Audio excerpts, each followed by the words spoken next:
Okay, so I'm here with Dan Eldry, Ed, Edelstyn. Edelstein. Yes, that's it. Apologies, Dan. No, that's He is the director behind The Bank Job. So this is an interesting piece, Dan, right? Yeah, the copy is, calls it a mischievous adventure, and does seem like way, because you printed your own money, which is definitely an interesting concept. Now, I like the way you kind of framed the film with the interrogation room and all of that. But I want to ask, did this all kind of come from being in debt from your first film? up to a point. I guess I was sensitive to the problems of personal debt after that first film, and and it didn't, like there was that scene at the beginning, which is a sort of fictional parody of a real scene with a real bank manager that I actually went through. Yeah. Where he was trying to help and everything, but what it's like, I want to help you, that type of vibe. Um, but but I can't extend you any more credit, but your wife, however, she's a different kettle of fish, and so he would have given more money, but not to me.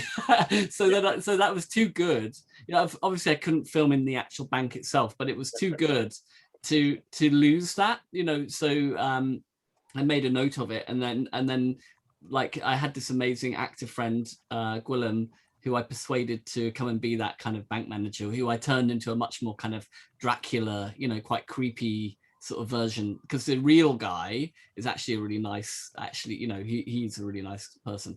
But anyway, so yeah, so I guess I was, it wasn't like I was in a terrible debt, and I was able to get out, which was lucky. Um, but I was certainly, I guess, it wasn't easy for us, and a lot of the film came out of a time when, between two films, I'd had a personal crisis, not knowing what I really wanted to do next, not knowing what I really stood for, and having to investigate those things afresh. It was a film producer friend asked me, between those two projects, between Vodka Empire and before Bank Job even, or anything of Bank Job started, she said, what do you want to do next? And I remember thinking to myself, I have no idea. All I knew was I wanted money, as much money as I could get hold of, just to stabilize things, because, the first film had taken 5 years to make, Yeah. the Vodka Empire. And I sort of thought, I had this kind of idea that somehow, if one makes a feature film and it gets 4 stars in Empire and the Times and the Irish Times, as it did, and it went across America and cinemas and everything, I somehow thought, in my naive way, that that would mean I would have lots of money. So that was my business plan. It's like, make a film, put everything into it, and it will work, and so I was like gutted, because it was like, oh my god, this is just not really working in any way what I suspected it would. And Dan, can I just stop you there for a yeah, second, right? Because you said that, right? And then you became the person in charge of all of these people's money. It's a little ironic, right? what you mean. Yeah, that's a bit later though, and by which point, we were meticulous about like keeping all of that money from all the banknotes that we sold in an account, and it just accumulated and accumulated money. And we couldn't, the way the structure of that whole fundraising and the art project went, we were selling banknotes that we created ourselves, and 50% of the proceeds went directly into a debt buying fund, and 50% of the proceeds went to local causes. We made literally nothing out of any of those banknotes. And that was the structure of that whole process. And we were absolutely meticulous about making sure that that was as it was. Um, And yeah, I can see what you're saying, that there's somehow a suspicion, you know, that given that I was in a financial predicament at the beginning, that I would just take everyone's money and No, run out. no, no, no, no, no. I wasn't saying you're going to take their money. I'm just saying that your idea of making money was so flawed in the fact that you thought the film would then make you, you know, have a load of cash. Oh no, I Then wasn't talking about bank job. I was talking about what I thought no, was no, no, no, no. bank I job. know, no, but that's what I'm saying though. Like you, when you did Vodka Empire, you say like having it be so well reviewed would then translate to you having money, right? That as an idea is very flawed. But Yes. then you come into bank job and you're going to be in charge of all that money, but you make it work, right? That's what I'm saying. The irony in those situations. Yeah. Not that you're trying to steal people's money. No, and you're quite right that I guess I had become interested, in like your first question. I guess I had become fascinated by the financial system, both in the kind of out there financial system and then also in my own kind of internal financial system. Things were misfiring on every level that there was. And I suppose life was challenging me to find out why it was misfiring so much, both internally, my own one, and the wider context. Life was saying to me, "It's time, son. Get out there and find out what's going on." And then from there, acquire knowledge and make it work better. So through the bank job, I mean, we were lucky that we sold all those banknotes that we were creating, and we were able to then buy up the debt and put money into all those causes. But then as soon as we could, we were like, right, we've got to stop printing money in a bank because it is making us lose more money, Yes. because we couldn't use any of it for ourselves or for any of the people that were working with us. We were patching together grants and tiny bits of money from Arts Council and little foundations and stuff. And so what we wanted to then do was to create an architecture, a financial architecture inside of the project, which would give us the money to keep pushing forward without necessarily having to wait for broadcasters or all the rest of it, who are always so risk averse and also who are so conservative in the types of films that they will fund and the types of kind of projects that they want to see through. So then we created the bond certificates, and the bond certificates were in order to empower us to blow up the van full of money, to keep going, to pay all the different people who we were now using from the community. And that came in with the Arts Council as well. We got more money from them. And then weirdly, we kind of gathered this kind of momentum and this community of support around the project, people who wanted to see the same result we wanted to see, which was, let's stick it to the man, let's blow up £1 million of debt, and let's have a kind of artist-led revolt, and so there's so many people sharing in that, and we created a financial architecture to empower ourselves to do that. So I was beginning to resolve this internal problem of like, how do I actually exist as an artist in a world which is so conservative and so sort of imbalanced towards artists. So these questions began to kind of resolve themselves, and then now at the end of Bank Job, we're now in a totally different kind of situation, because we've learned the basis of direct to audience, direct to community, direct to fan, if you like, marketing. We've got thousands of people on our email list, and we have a monthly membership, which people who pay monthly, and we do things with the members that we don't do with anyone outside of that, like book clubs and, give classes and all the rest of it. Mm-hmm. And so we've learned to armor ourselves, and so we don't care about, well, I mean, we do care about it, but at the end of the day, the marketplace for independent films is a very precarious place. But we're not relying on the fact that if we get a nice review from someone, that will somehow catapult us to financial success. That moment has passed. We're much more proactive than that now, and so we've learned through that. Sorry, because I'm just going on and on, but I hope that's of interest. No. That's definitely the thing, right? Because I think, just there's a load of people that make great, interesting projects, but no one sees them.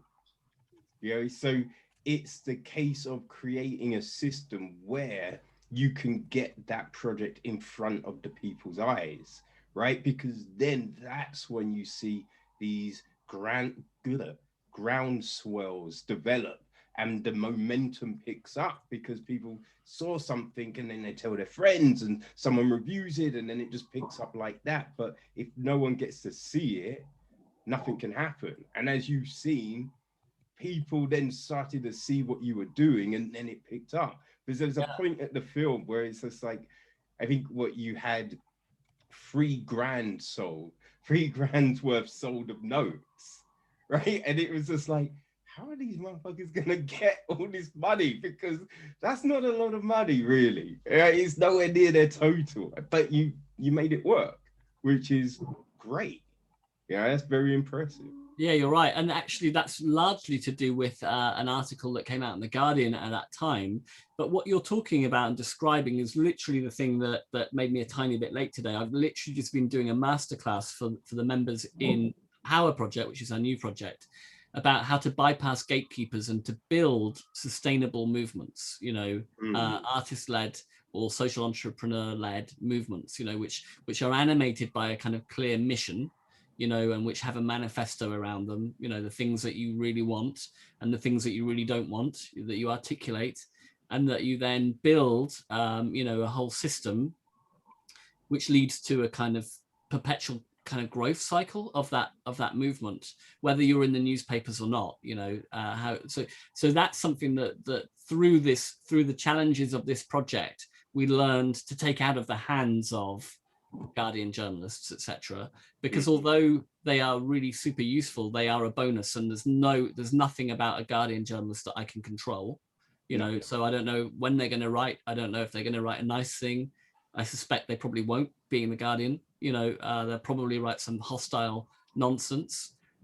So I want to take away my reliance on those types of people in order to achieve the goals and the projects that I want to do. So learning how to build a system that can deliver me with growth, month on month, and sustainable income as well. I absolutely, that became kind of like a priority. Outside of, obviously we want to do the bank job, but we also wanted to try and implement that. And so that's where we are now with like the new project, which is the Power Project. And we're trying to show and share with other people who are similar to us how we do it, and there's a whole method behind it. So it's cool. So yeah, you're hitting on all the right stuff. You're hitting on the stuff that interests me a lot. One thing that I thought was really interesting is the fact that you gave half to the local businesses, right? Because the thing that I think people don't always realize, right? And big example was the ice bucket challenge from a few years back. And everyone was like, oh, it's for Lewis Garrett's disease. Oh, if you donate this money, it goes to Lewis Garrett's disease. But then you look at the small print, and it was something like 1% of the money goes to the charity. And that's usually the case with a lot of these things, or they put wording in that a nominated amount will go to charity, which could mean anything. A nominated amount. At the end of the day, they could write on, their reports at the end, we gave £2 to charity, and that's fine because it's a nominated amount, right? But you gave half. But they weren't businesses, but I take your point that, yeah, they were, charities mainly in a school. And for us, that was really important because we were using their faces. They were on the, what's that noise? You hear that? Yeah, I don't know.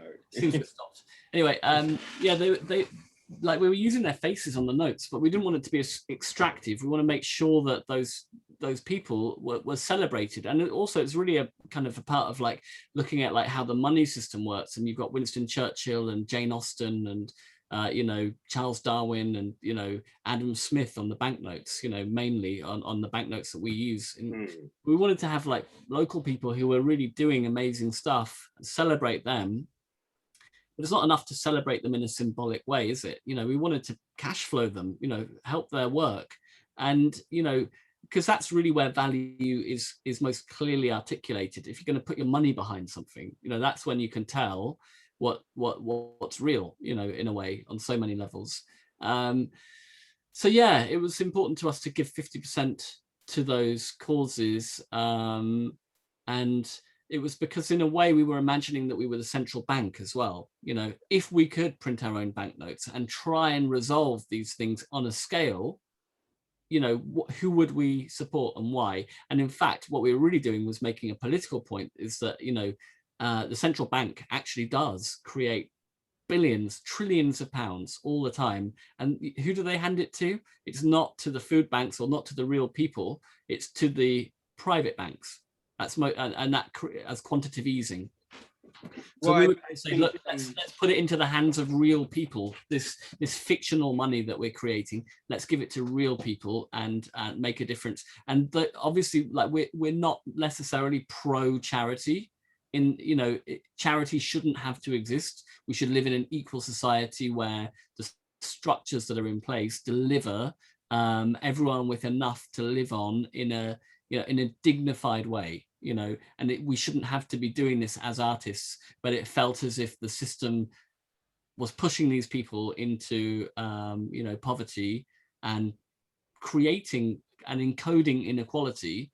And so as artists and as a community, and all the people that were behind the bank job were part of that community, we wanted to say, like, let's support that. And that's what we would like to do if we were ever on a bigger scale. We would like resolve these problems. Like when you saw at the beginning of COVID, it was relatively easy for them to solve homelessness, like that. Just take people off the streets. It's not that hard to solve hunger. It's not that hard to give people like proper jobs and pay them a proper rate. It could all be achieved. So it was like a leap of the imagination, if you like.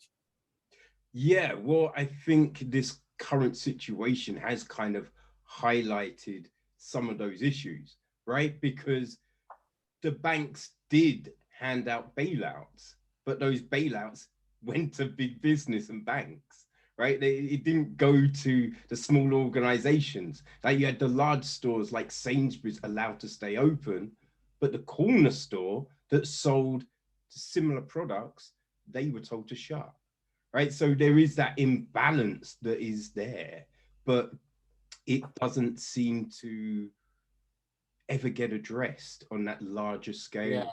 Yeah.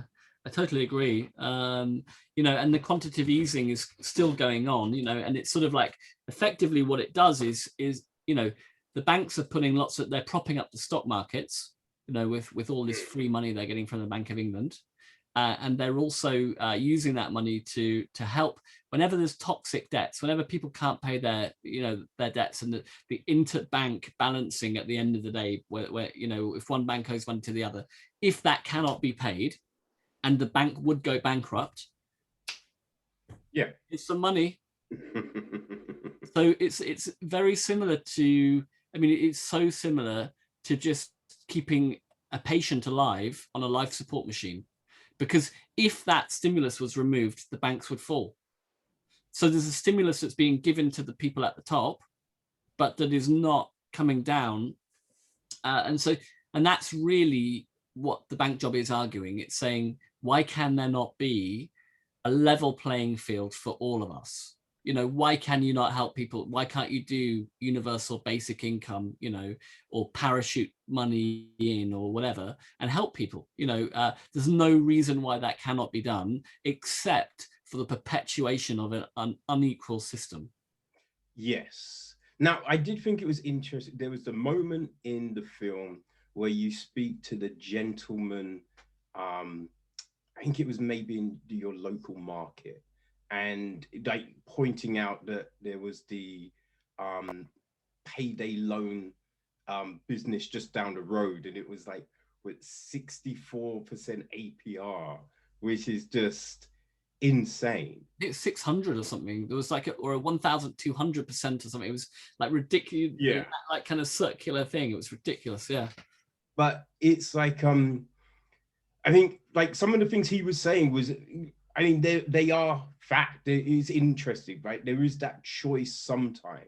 There's what I think what you were saying in the film is definitely correct, but it's not the complete picture on it all, is it? Like I think to fully get people out of debt and out of these situations, there is an education side of it, right? Because I think you don't get taught money handling at school. And I think there's people that clearly have no clue how to handle their money, right? We've seen when people, like, I know people in America who were given bailouts, when they all got their checks and everything last year. A lot of people spent that money on nonsense, right? They didn't address the things that they needed. They just bought like consoles or TVs or just, you know what I mean? It wasn't of use, and people do that with money. So I think a part of the issue is an education of, how to use money, how to sustain yourself, and live within a means, in which you can survive. Well, I mean, I kind of disagree with that, to be honest. And the reason why I do is because it's that's a sort of like a perpetual critique of the poor. That's always what gets wheeled out as like, oh, the poor people, they're wasting their money on TVs and holidays and all the rest of it. They just need to learn to live within their means and all the rest of it. I think bank job is a financial education. It's just not the education that's peddled around everywhere else that said, mind your pennies and they'll turn into pounds, and you should cut your cloth according to your kind, and all the rest of it. It's just like hypocrisy, because the people at the top are not doing that. And yet they expect that of the people at the bottom. Oh yeah, but that's the real literacy in financial education should be about teaching people where money comes from, who's creating it, why are they creating it in that way, and why is everyone struggling to pay their bills? Because the lion's share of people who are massively in debt and who are going bankrupt, month after month, year after year, have got at least one job, possibly two. They have 0 hours contracts. Their rents are soaring. Their food bills are soaring, and they cannot make ends meet. And that's why. So it's not about the flat screen TVs, and that just gets peddled around. So just be really careful about where you get those sources from. Yeah, but that's not completely what I'm saying. I just said that as an example. And I'm just responding. I really listened to your question. I let that question just go, and I was listening to it because I've heard the critique so many times. We were on the BBC One show and we had exactly almost verbatim the same observation from a very middle of the road person saying, this is a waste of money, there should be a financial education part of it. It's like, this is a financial education. That's what the whole point of the project is. Yeah, no, I'm not saying it's a waste of time. No, I know you're not, but that's what the other chap was saying. And it's just that, like, you think, oh, well, financial literacy and financial education is saying to people, don't buy a flat screen TV, use it for something sustainable. But, to me, that is just like, that is where the hypocrisy is. That is literally the location of the main teaching of bank job. It's about, I'm not trying to say people need to go and run around and waste their money. Of course not. That's the last thing that we're saying. But what we're talking about is the fact that there needs to be an equivalence between the people at the top who are continually renegotiating their debts, and the people at the bottom who never ever get to do that, and who are continually vilified as doing exactly that, taking their holidays and all the rest of it. And it's almost never the reason why people go bankrupt is not the flat screen TVs and the holidays and all the rest of it. It's because of like structural inequalities in the financial system. Oh yeah, no, of course, right? But it is, I think you need to know like about your money, about those situations, because like I've known people that have taken those loans with the ridiculous APRs, and they've had the money at the end to pay it off, or to at least pay some of it, but they don't. and then they get hit with all the interest, and then it's just like, wait, why have I got this interest? And it's like, because you didn't pay it off in time, or you didn't pay some of it off in time. So that's what I mean about like the, just the knowledge around what this means, right? What it means to take this debt and what it means to do this thing. Not necessarily, you shouldn't think about, having a TV, or you shouldn't think about going on holiday, because that's ridiculous, because everyone can do those things, but it's just understanding where everything goes. You know what I mean? Mm-hmm. Yeah. Cool. Well, yeah, I get that. Anyway, have you got another question? Or, I mean, I totally agree with you about that, but I'm just wondering if you want to like move along to the next thing. Oh yeah, no, there's more things to talk about, right? So the filming seemed a little haphazard. Was there a plan in place of where you were going, or was it literally happening in that kind of, I don't want to say frenzied, but you mean just that pace of, oh, so we're now going on to this thing, and let's go that, remember that thing. Yeah, it is a bit more like you've just described, because like creating something like Bank Job, there are no like guide rails in a way. It's like climbing a mountain with no ropes. You don't really know what's coming next. Complications continually arise, and you just have to deal with them. Obviously it's not a fictional film, it's real life. So we're trying, and it's continually like a difficult thing to do, like making a documentary. So, you hope that you'll have a cameraman, that isn't busy that day or whatever, or you might have an intern for a period of time that you train to become a cameraman, or, do you know what I mean? There is a haphazardness to the entire process, because it is like so precarious making a film like that. And there are always twists and turns. And, for the amount of footage that we chose versus how much we've got so much, but yeah, I mean, there's, like my brother noticed when he watched the film that like my hair is up and down and it's like we're going back and forward in time and things, it is chaotic, and I think that creating anything like, fresh does sometimes feel like you're in a car kind of like late at night, and the wind is up and the rain is lashing down, and one headlight is on and off and on and off, and you've got like a broken windscreen wiper, and you're just driving, but you got your head out the window, trying to find where the road is, and that's kind of like the process of making the film, because it only became Bank Job after 2 or 3 years in. It was, before that it was like The Detonator, so it's a constantly evolving thing.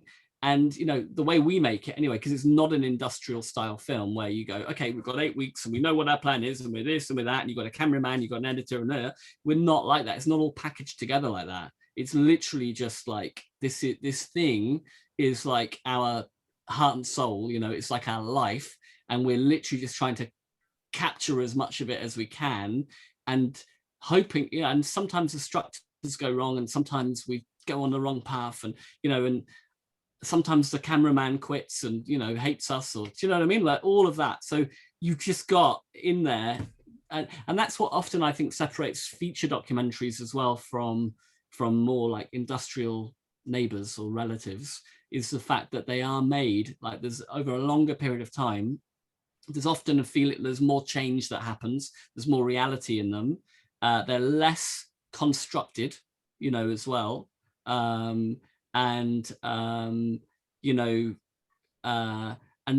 I often feel that they have a deeper emotional impact too, because of all of those things, because they haven't been so kind of formulated. But that's just my feeling. Okay, cool. Now, there's 2 things that I was wondering, right? So, firstly, how did you choose the people that you worked with? Like the food bank, the school. How would those? Because we don't really see that, right? We just see you talking about things, and then you go to those places, and then it's just like, all right, yeah, we're gonna shoot you. Wonder if you want to be in a bank note. But how did you select those? Because I'm sure there was loads in the community. So how did you choose those? And how did you select the debt to destroy at the end? Well, yeah, that's a good one. Okay, so point one, the people, when we first came out with the idea of putting people on banknotes, the first person that we approached, because I already knew him, was Gary, from the food bank. And he was up for it because he likes amateur dramatics anyway. I think he'd like to be an actor. Right. He also loves photography, so he wasn't a million miles away from the idea of posing. And I had a good bond with him as well, because he was the director, I think, of like a local sort of the children's center, and I was at that moment the head of the governors of the local nursery school. So I used to have a uniform I could wear. Anyway, so I knew him because I had to deal with him a fair amount because of that. So he trusted us. The next people that we wanted to do was like, we'd heard about Syra.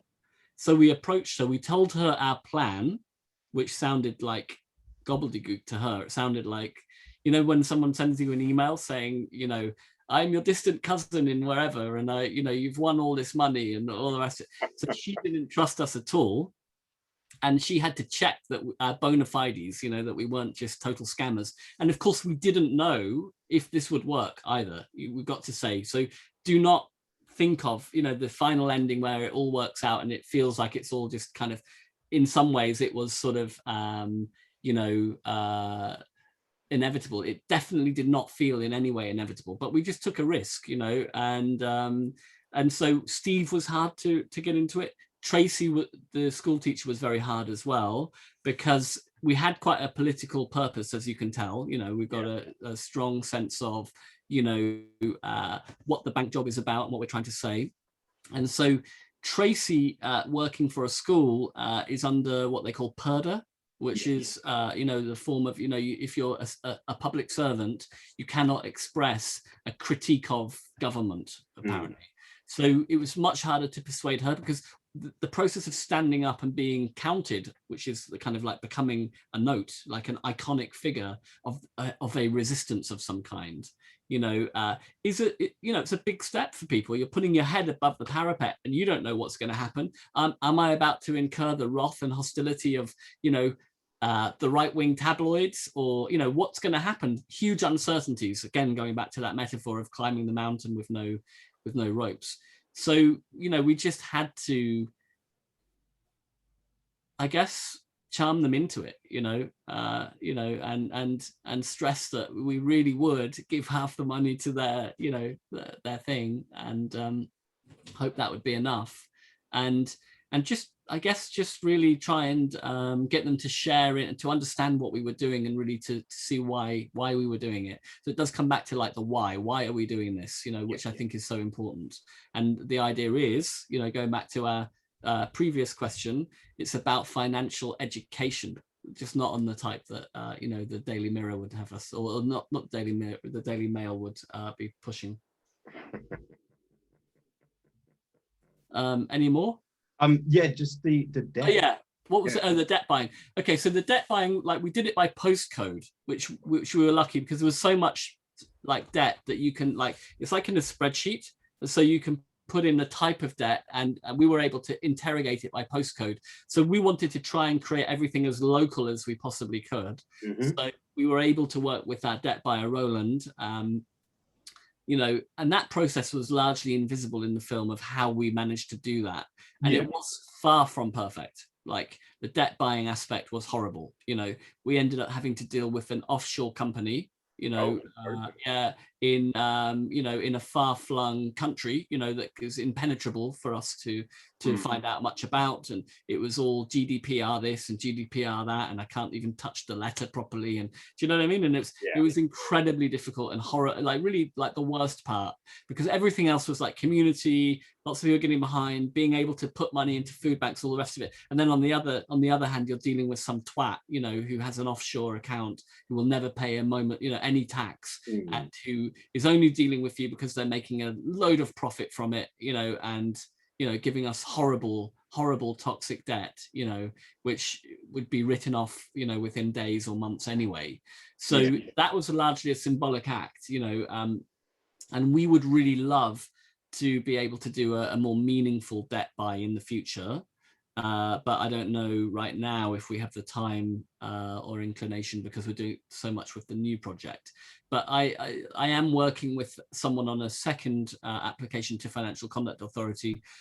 And if that's successful, then we will be able to buy up debt directly, and therefore, place much more stringent rules on on how we negotiate, because it was all a little bit at an arm's length, because we were effectively buying through someone else. Right. And so was it like how you said in the film that, the debt gets sold on and sold on, sold on? So you're dealing with those people, or Yeah, we're dealing with someone who's buying debt, on a massive scale, and profiting from chasing people up, Yes. And who has, set up various companies in various tax havens to collect the profits, and whose idea probably of social conscience is accepting £17,000 or £20,000 for something that's worth nothing. Oh, of course. Oh, of course. Yeah. To help us out. Yeah. I mean, this is all very fascinating, right? Yeah. It is like, yeah, I think it is something that once you've watched the film, you want to find out more about, because there's so many layers to it all. But Yeah. how can people do that?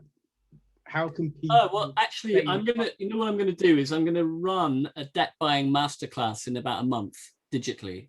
So we're gonna get the debt buyer Roland, and also the guy Adrian, who's helping us with Financial Conduct Authority, and we will literally go through all of this stuff and share it with people, and also share the process by which we're applying to Financial Conduct Authority. We'll share what went wrong the first time and how we're improving it, and also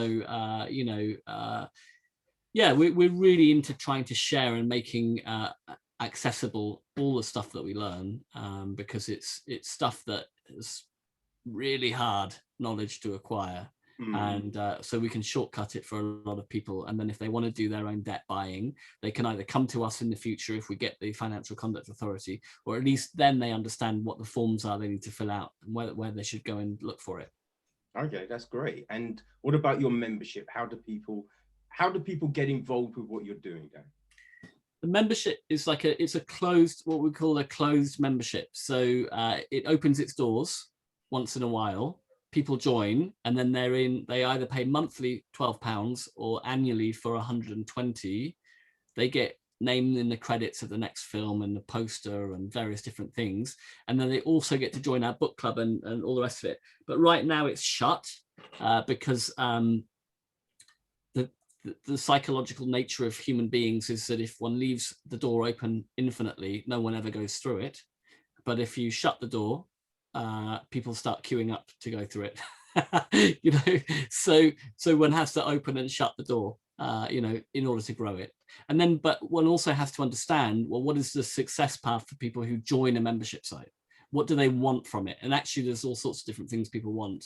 But what we're offering inside it is episodes of the new film, so they get to learn how we're doing, like taking the street kind of off the grid. But we're trying to show how we bypass gatekeepers and build, momentum and independence. So the way we teach that, and we share our techniques, within that and in classes, and then also members can go to these digital events that we do for free. So we try and give really good value. It's not like, we don't look at it as some sort of artists and filmmakers and journalists and stuff look at it as like, oh, I'll have a Patreon and basically it's just a charity button. Oh, I like these people, I'll support them. We don't look at it like that. We look at it as like, we want to support other people in the similar kind of mindset as us, to learn the stuff that we do, so that they can then implement it for their own movements and their own social businesses or art practices or whatever. So what we try to do is to create like massive value in it, so that it's attractive to people to join, and they're not just doing it out of a feeling of, I want to help, which of course is great. And there are lots of people who do want to help. and they can join it too. But you know, it's a mix. Yeah. It's shut right now. Okay. And we'll reopen soon. Okay. Well, you know, we'll put details to your website and socials and that in the description of the episode, so people can follow and keep abreast of what's going on with you, man. But Thank you so much. Appreciate your time. Yeah, I appreciate yours as well, and thank you so much. And you know, I hope that I didn't upset you by you know, coming down on that one particular point, but it's an important point about financial education and literacy. No, you didn't. No, you didn't. You didn't upset me. An awful lot of financial literacy telling us that, you know, how we should behave with our £2.50, you know, but not very much about how we should behave with our £2.5 billion. Yeah, no, it was just, I think what I was saying didn't come out maybe in the right way, because I wasn't actually saying what I think you thought I was saying. Yeah. No, but I get it. I totally get it. And I've probably just gone off on the wrong foot. But anyway, it was a really nice to meet with you. And I would keep that part in if I were you, because I still think it's good. Oh yeah, no cuts, man. It's all there. So yeah. But thank you, man, and all success with the next project. And I hope thanks. I hope when Bank Job comes out, people go see it and absorb this crazy ass knowledge you're putting out there, man. Cool. Well, thank you so much. I really do appreciate it, and wishing you the best with your podcast. Thank you, man. Thanks, Kevin.